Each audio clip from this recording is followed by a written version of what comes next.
Sir, Kashmir को जमीन का टुकड़ा ना समझा जाए। जिंदा लोग बसते हैं। जब तक कश्मीरियों का दिल नहीं जीतोगे, कश्मीर का दिल कभी नहीं जीत पाओगे। महीनों से वहां बुलडोजर चलाए जा रहे हैं।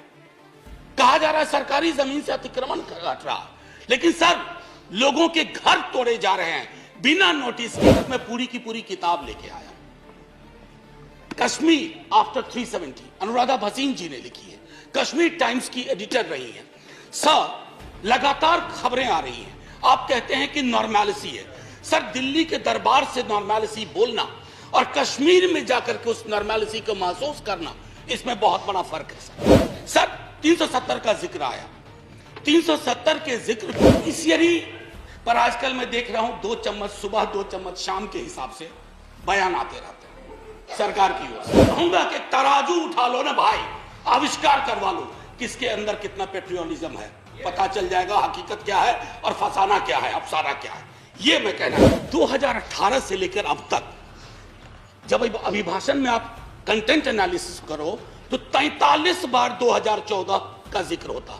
सर, इतना तो 1947 का जिक्र नहीं होता जब हम आजाद हुए थे। लॉलीपॉप भी नहीं है, ये जहरीला फल है जो समाज में है। कभी उन युवाओं से पूछिएगा कि उनको ये 4 वर्ष वाले आइडिया का वो क्या सोचा। एक पड़ोसी के लिए तो लाल आंख निकाल देते हैं, दूसरे पड़ोसी के नाम पर आप चुप हो जाते हैं। कहां बदल गए हम सर।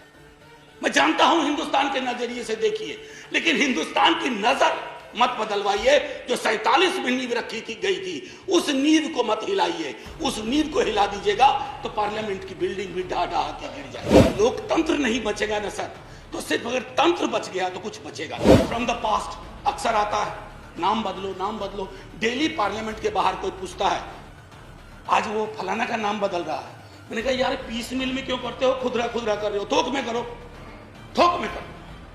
अभी मंत्रिमंडल का विस्तार शायद होगा, एक मंत्रिमंडल बनाओ, नाम बदलो मंत्रालय। एक साथ बैठ करके एक बार में हिसाब करो। अरे साहब, नाम बदलने से इतिहास बदलता ना, तो नाम बदलने वाले खुद बदल। कभी कभी उसमें एक शायर की बड़ी अच्छी लाइन थी, कभी कभी मेरे दिल में एक ख्याल आता है।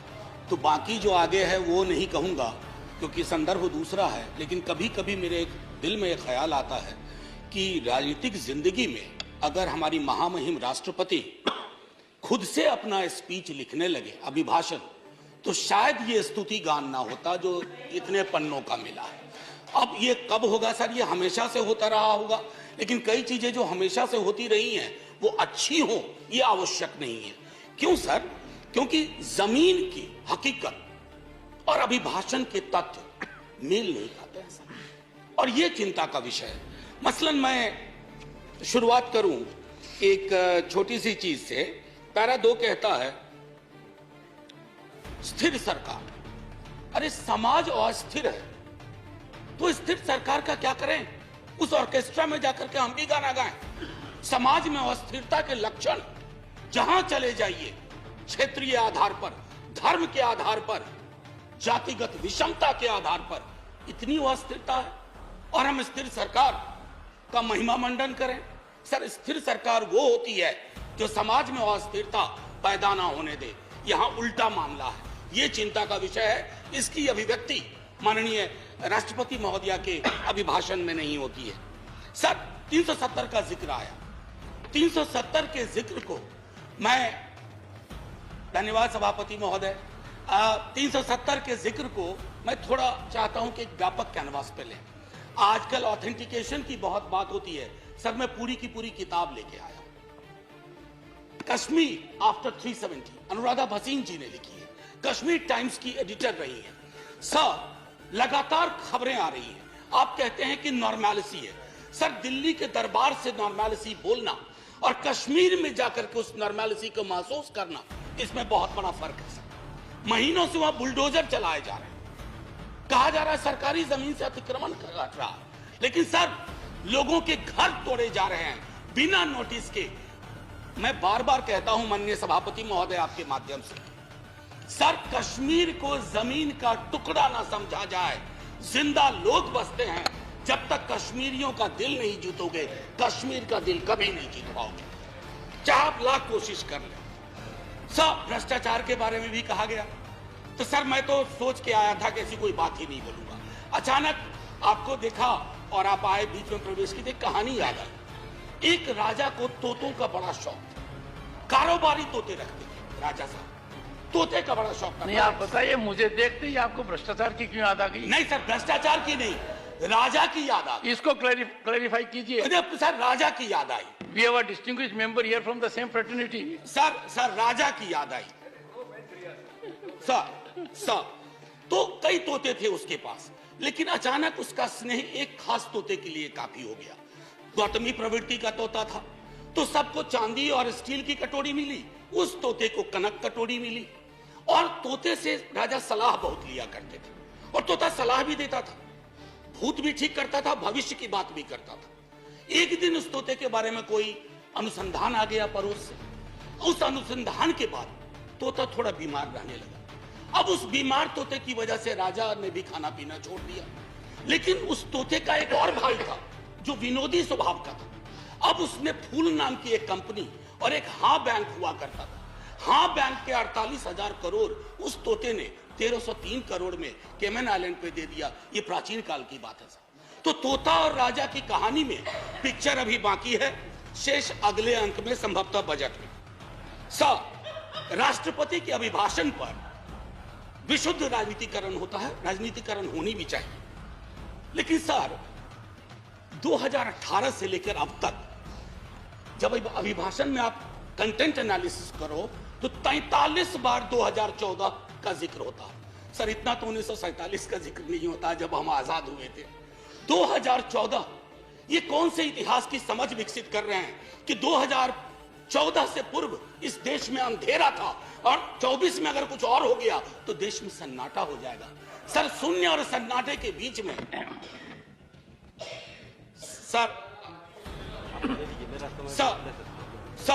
मैं माननीय सभापति महोदय, टॉलरेंस 1952 में बाबू राजेंद्र प्रसाद, एक बड़ा दिलचस्प किस्सा है कि 2014 की खासियत क्या है।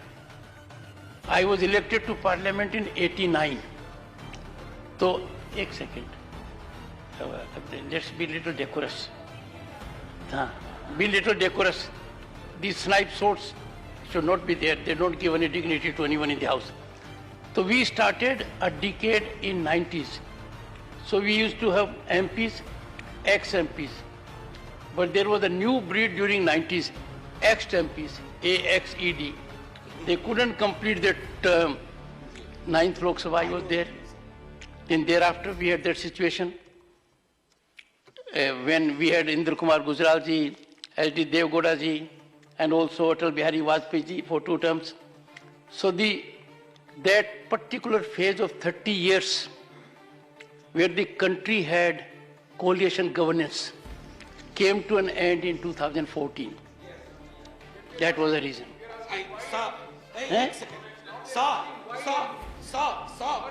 जयराम जी, अच्छा, I said AXED. माननीय सभापति महोदय, मेरे वक्त वैसे भी हम लोगों का अच्छा वक्त नहीं चल रहा है, तो मेरे वक्त में 2 मिनट का इजाफा कर दीजिएगा। एक स्पीकर हमारे और होंगे, उनका कट जाएगा। सर प्लीज, मैं क्यों कह रहा था, आप मेरे भावार्थ को नहीं समझे। 2014 सर, इतिहास बोध 2014 से नहीं होगा। फिर क्या कहेंगे 47 में? हम पहली आजादी की वर्षगांठ हमने 48 में मनाई थी सर, तब तक बापू को खो चुके थे। हाँ, आज 75वें वर्ष में इस तथाकथित अमृत काल में मैं ये देख रहा हूं कि गांधी की हत्या करने वालों का महिमा मंडन हो जाता है। ये भी है, ये है। इसके लिए 2014 चिंता का विषय था। और कोई नहीं, प्रधानमंत्री डेमोक्रेटिकली इलेक्टेड, कौन विरोध करेगा? लेकिन डेमोक्रेसी में कई एनोमलीज आ रही हैं, विसंगतियां आ रही हैं, उनका जिक्र ना करूं तो पार्लियामेंट फिर किस बात की? सर राजेंद्र बाबू तक टॉलरेंस की बड़ी बात हुई, उनसे लेकर के सहिष्णुता की बात हुई। अब सहिष्णुता शब्द गायब है अभिभाषण से। क्या नहीं चाहिए हमें सहिष्णुता? क्या हम नहीं देख रहे हैं कि हमारे समाज में कटीली दीवारें लगाई जा रही है कौमों के बीच में? बुलडोजर प्रतीक बनता जा रहा उत्पीड़न का, माइनॉरिटी राइट्स के हनन का। ऐसे दौर में सर, ऐसे दौर में टॉलरेंस शब्द का बार बार उठान होना, बयान होना यह आवश्यक था। टॉलरेंस शब्द को दूर करके you are appearing basically as an intolerant government which is not in the grain of Indian democracy. Agniveer का जिक्र हुआ सर। अग्निवीर कभी युवाओं से पूछिए कि पूरी जिंदगी जो तुम ये तैयारी कर रहे हो सिर्फ 4 वर्ष की। सर हम सब, मैं नौकरी में हूं सर, मैं नौकरी में हूं, इसलिए सामाजिक सुरक्षा पेंशन की गारंटी है सर, गारंटी है। ये कौन सा निजाम कर रहे हैं सर इस देश में? मैं जिक्र नहीं करना चाहता हूं कि ये क्या है, ये तो लॉलीपॉप भी नहीं है, ये जहरीला फल है जो समाज में है। कभी उन युवाओं से पूछिएगा कि उनको ये 4 वर्ष वाले आइडिया का वो क्या सोचते हैं। सर लगातार फॉरेन पॉलिसी पर भी मैं देख रहा हूं, अभिभाषण चुप सा होता है, फॉरेन पॉलिसी पर बात नहीं होती। सेना की सुप्रीम कमांडर है हमारी राष्ट्रपति जी, सेना के सुप्रीम कमांडर को क्या यह अंदेशा नहीं है कि चाइना के बॉर्डर पर हालात उचित नहीं है? मैं माननीय रक्षा मंत्री के बयानों को सुनता हूं तो चिंता होती है, लेकिन डिनायल है, डिनायल है सरकार की तरफ से।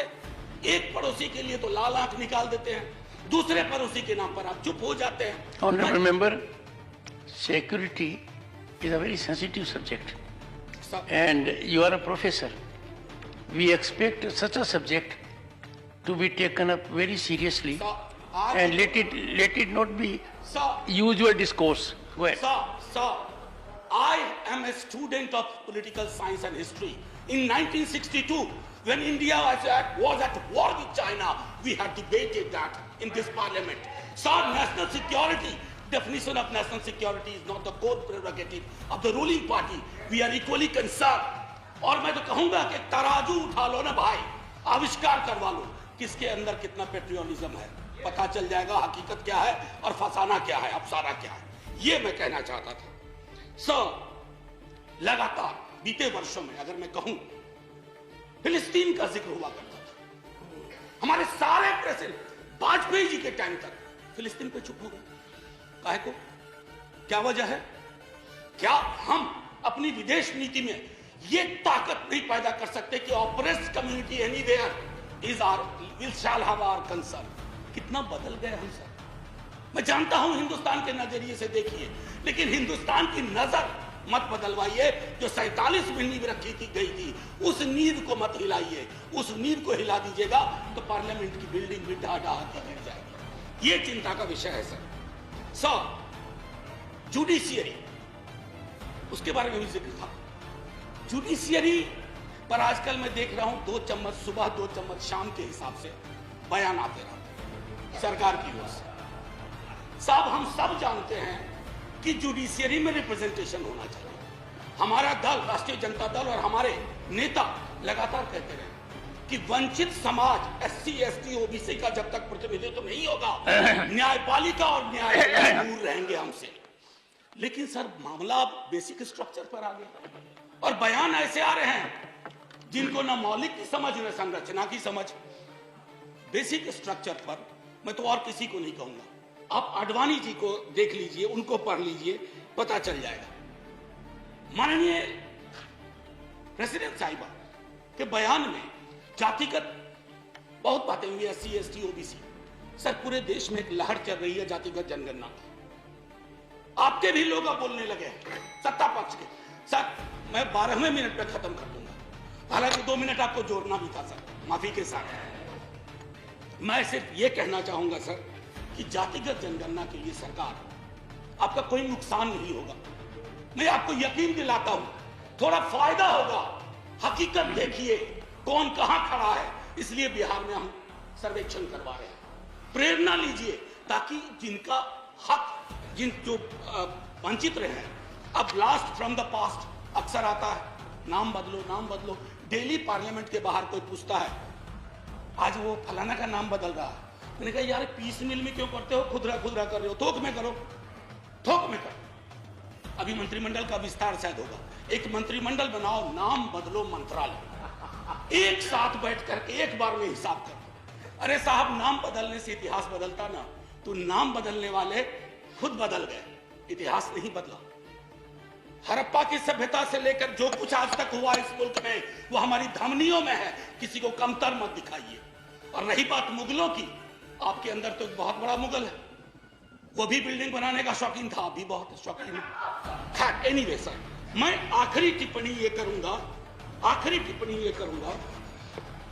आपके समक्ष सर, बिना नाम बताए बता रहा हूं।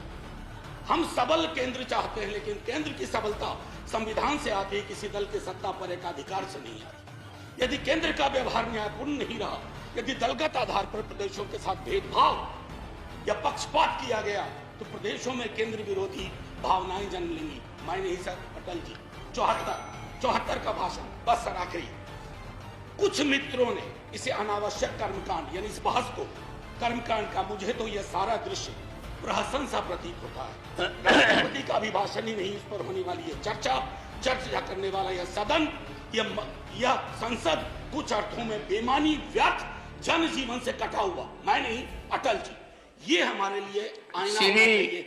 सर आखिरी सर, जय हिंद तो बोलने दीजिए सर, जय हिंद बोल देने दीजिए, 2 मिनट मेरा जोड़ना भी है आपको। सर मैं सिर्फ ये कहूंगा, जय हिंद बोलने से पहले सर, ये अवसर होते हैं सदन में जितने लोग हैं, मैं सबका शुक्रिया अदा करता हूं, लेकिन लोकतंत्र नहीं बचेगा ना सर, तो सिर्फ अगर तंत्र बच गया तो कुछ बचेगा नहीं।